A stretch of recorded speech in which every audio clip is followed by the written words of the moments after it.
your thoughts about what you saw in the scrimmage, first of all. I had a lot of positives. I thought the energy level was a lot better than a week ago.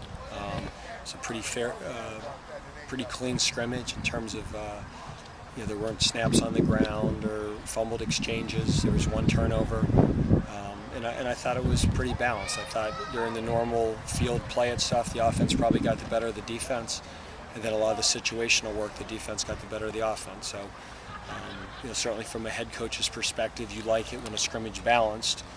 When one side of the ball dominates the other, it's usually not a good sign. So, there's a lot of work we still need to do, and I'm glad we have time, but I thought we made a significant step from a week ago to today. It also looked, and tell me if you agree or disagree with this, that last week it was more mistakes holding people back. This looked to be more people making plays, and either offensively or defensively to either score or stop a score. I agree. Like I said, it was a cleaner scrimmage. That guys were executing their assignments, and every play in football comes down to winning a matchup. And I thought a lot of the plays today, if the offense won their matchup, they were successful. If the defense won theirs, they were successful. It wasn't because there was a huge breakdown or a missed assignment or something that led to a play. And that's really what you want. You want guys doing their job, and the better man wins, and it was pretty balanced tonight. So I was pleased. I thought, again, we took a significant step from a week ago, and now we just got to keep on the same trajectory. Part of the step might have been made a little bit by the offensive line and the running backs. It looked like there were a lot of holes and a lot of good runs from just about everybody you put back there. Yeah, and I think I've said this all along, that our offensive line this year, for us to get better as an offense, that group had to get better. And they had a great offseason. They are much, much stronger than they were a year ago, and they're really starting to become a cohesive unit. And those guys are playing well. And I think they're blocking a pretty good defensive front too. So I'm just really hoping that those two units going against each other is really helping prepare each other for the season. And with the backs, everybody, Anton ran early and you kept him out, but Pettigrew, Martin, Givens, Hopgood, it seemed like everybody was hitting a hole and making some yardage. And we have 5 playable backs, and it's a very good problem. I think Anton is the starter, and we purposely wanted to limit his reps tonight and protect him a little bit, but we also wanted to give Andre Givens a good look. He couldn't scrimmage last week, and he was healthy.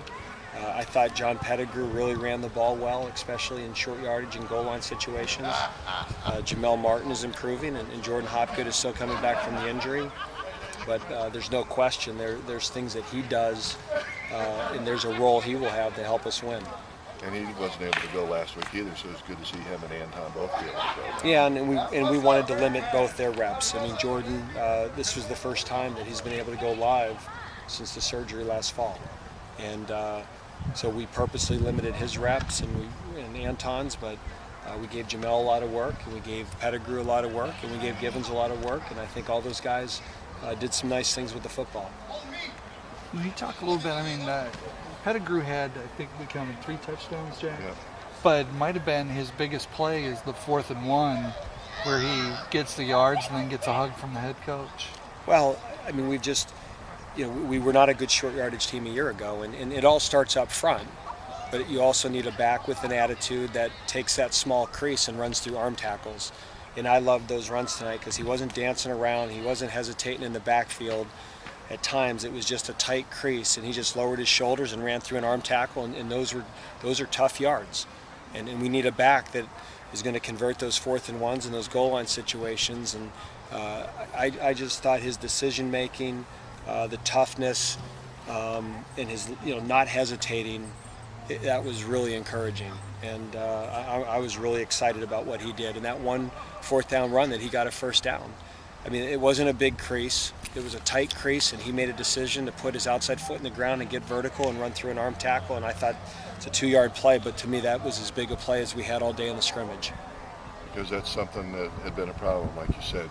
You want to go for it there on 4th down. You want to be able to make it because you don't want to settle for a field goal in that field position. Yeah, and you look back to last year, and the games we didn't convert those 3rd and 4th and 1s, whether it be the Toledo game down there in the 6-yard line that we had 2 shots of that we didn't convert it, or the Kent State game. You could go back, and there were a lot of you want to be a team that faces a lot of short yardages. Good teams face 3rd and 1 and 3rd and 2 a lot more than 3rd and 8 and 3rd and 10. And if we're going to be a better team on 1st and 2nd down, we're going to have more short yardage situations. And if we don't convert them, the work we did on 1st and 2nd down doesn't matter.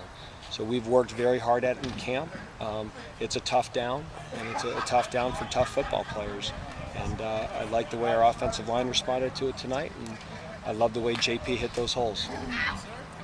Will you talk a little bit about injuries at this point? I mean, it looked like Tansky hurt his shoulder. And yeah, we'll find out more. I mean, right now we think it's an AC sprain, and those are painful injuries. And, we'll see. The night of, you never really know, and we'll probably know a lot more tomorrow.